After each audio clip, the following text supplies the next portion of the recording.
Kyotani's hand was starting to get sweaty the moment he stand foot on the street where his mother's house was at.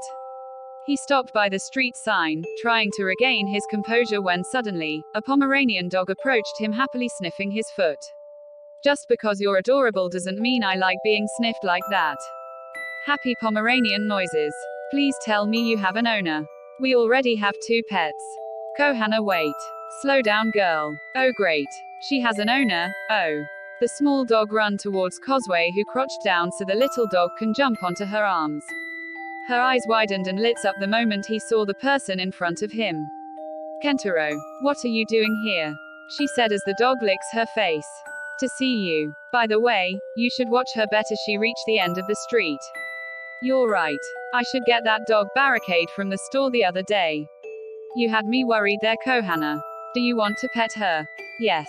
Kyotani said without hesitation before stepping close to pet the small dog. The two had small conversations as they head to Kozue's place. It turns out she works at an animal shelter where she met Kohana, the small yet aggressive little dog at first. Now after spending time with her, she was gentle and sweet. But still small, which was always a plus. The first thing Kyotani noticed is how spacious the place was for someone living alone. It has 2 bed space but only one is occupied and the other is vacant. A picture of his family was placed on top of a table, a kid version of him smiling back at him. I stopped searching for him, you know. I know. I figured if he really loves it he'll come back by now. I know. I don't want your first trip to my place be all depressing. Let's cook something, I'm getting the munchies. Excited Kohana noises. Oh no, not you. You already had a lot today. Sad Kohana noises. Harsh. Maybe just a nibble won't hurt. Look at you being soft. Where's my son and what have you done to him? Oh shut it. Let's just cook something. The menu for the day was soup, dumplings and rice. The ingredients were already set and Kyotani had no experience folding the dough, but she picked it up easily after his mother taught him. Wow. Look at you go. Are you sure you haven't done this before? Definitely. It's not that hard, I guess. You're a natural, huh? That's amazing. Yeah. It was rather quiet after that. The sounds of Kohana happily devouring his treats and chopping of vegetables filled the room to combat the silence in the air. Kyotani went here to catch up with his mom and Kozue wanted to talk to her son more, but somehow, getting words across seemed harder. So after putting the lid on the pan, Kyotani finally spoke, and what better way to bond than to tell them about someone important in one's life. I'm dating someone now. When Kozue heard what his little boy said, she dropped the utensils off the floor, then the dumplings, and then followed by her jaws. She slowly turned to him, eyes widened like a mad woman who won a lottery. I'm pretty, it's like a set for marriage kind of thing too. Humble brag, knowing how much Yamaguchi likes him and how much he grew to like the freckled boy too. Kozue grabbed Kentaro by his shoulder, gripping it tightly as her face showed extreme joy, or constipation. Could be both. We may never know, but she is definitely excited for his son. I didn't know you were interested in romance, to be honest. When most of your classmates back then were having crushes, you were busy playing volleyball all day. Which was perfectly fine. I'm not judging you or anything. Well, we're technically not dating yet, but it feels like we are and we never really talked about it. Make it official then. What's her name? Zodiac sign. Height. Size. Hair color. Oh my god, stop mom. Geez. I'm starting to regret opening up now. I'm so sorry. I'll calm down. I promise. Would you at least just tell me her name? Yamaguchi Tadashi. He is really great. Wait, that's your roommate, right? Yeah, that's him. There was an awkward pause after that. Kentaro squinted his eyes as he waits for his mother's reaction to change other than being shocked, and after a few seconds, she finally spoke, and what she said is what you would expect from normal parents.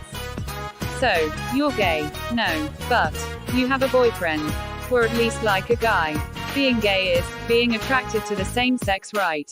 Well, I'm not attracted to other guys, or girls. Just Yamaguchi. And if he was a girl I would still be attracted to Yamaguchi. But that still makes you kinda gay, right? I mean, not exactly. I guess.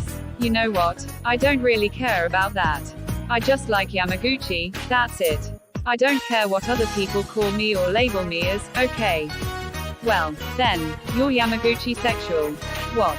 Get out of here. Fine, I will. Wait a minute. No, you go out. This is my house. Kozue lightly pushed his son as she erupts in laughter, which made Kyotani smile a little. A smile that grew way bigger than he expected. He was trying so hard to look cool and serious too, but he looks like a tomato right now, blushing as he opens up to his mother about his love life. Wow, that's beautiful, Kentaro, you really do love him, huh? It shows on your face. It does not. He crossed his arms, pouting while he continues to blush like there's no tomorrow. I have to admit, I was shocked to hear you say this, but then again I was already shocked before when Yamaguchi said you were kind and gentle toward him. He said that. Geez. That guy, always making me blush even when he's not around. Yamaguchi does sound like a nice boy and he seems to bring out the best in you, huh? I guess, you can say that. Kyotani turned away, trying to hide his red face as he rubs his nape. You miss him, don't you? Ugh, yes. I miss him so freaking much. Why don't you call him then? I'm spending time with you, so there's no need for other stuff. Besides, I'm sure Yama is okay. Yamaguchi was not okay. Blurg was scratching the couch, pushing stuff. She must be in her teenage phase. The puppy has peed on the floor. The freckled boy is barely holding on, begging for his adopted fur babies to not make any more mess as he cleans up their current ones. He tried calling Suki for help, he can always rely on him. So he thought. Suki. Wait. Yamaguchi. What the hell? Why are you calling me at this time? But it's the afternoon. Are you working out? You're panting really heavily. Oh. Hey Yamaguchi. I was wondering who was the other voice crying out Key's name. I thought was just from the extra activities that we were doing. Cold sweat smile, cold sweat smile, cold sweat smile. Shoyo, you moved around too much when I thrust it in. How is this my fault? You shouldn't place the phone so near us anyways. Yeah, my bad I guess. Wait, are you too? Yes. Now please call us after 30 minutes or so, thank you. Sorry Yamaguchi, we're still kinda in the middle of K. Stop moving. Wait. Nope. Bye. Yamaguchi. Traumatized Yamaguchi noises. Well, I guess it can't get any worse. Just on cue, it did. Puppy no. Don't pee in the bed too. He slowly picked up the puppy, and saw the stain on their bed. Yamaguchi can't seem to get a break. Why does time move slowly when you're having a bad day? In all the chaos, Yamaguchi only held on to one thing. Two things really. One is the hope that Kyotani will come home soon and the other is his fur babies. Kyo will return soon. He has to. Kyo, please come home now. After a few hours, Yamaguchi ended up dozing off at the kitchen floor. Blurg and the puppy were wrapped around in his arms tightly so they won't run amok while he rests for a bit. When Kyotani got home, carrying some food for all of them, he can't help but raised his eyebrows at the sight of Yamaguchi and the others' state. I'm glad I decided to not stay for the night at Mom's place. Kyo. Yamaguchi rubbed his eyes the moment he heard a familiar voice. The freckled boy jumped towards Kyotani. You came back. Of course I would. I'm glad the house is still in pieces. I'm sorry Kyo. I tried my best. Blurg and the puppy was just too hyper. What do you expect? They're young and curious. Kyotani proceeded to pick up Blurg and the puppy in his arms, giving Yamaguchi some time to collect himself from the chaos from earlier. Oh, the landlord agreed for us to keep them.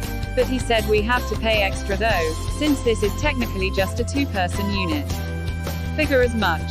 Money is always above the rules of men. Don't worry about it Kyo. I'll take care of that. I'll work part-time at a shop near Karasuno. I already contacted them and agreed to. Well, it would be weird to ask Mom for extra money. But I can't let you be the only one who works for us.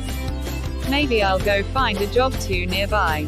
No, you taking care of the house is enough.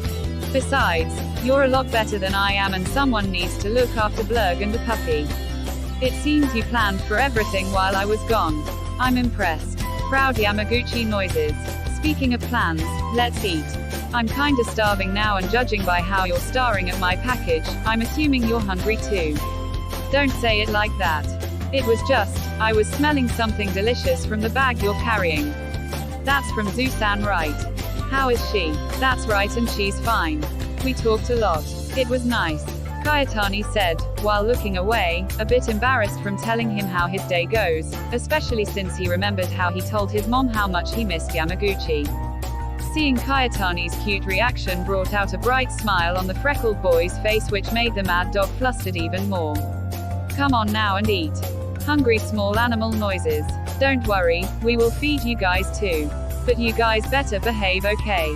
Happy small animal noises. They all ate dinner together, cat food and dog food for Blurg and the puppy, while Yamaguchi and Kyotani enjoyed some dumplings Kozue-san and Kyotani made earlier. Wait, you haven't named the small dog yet?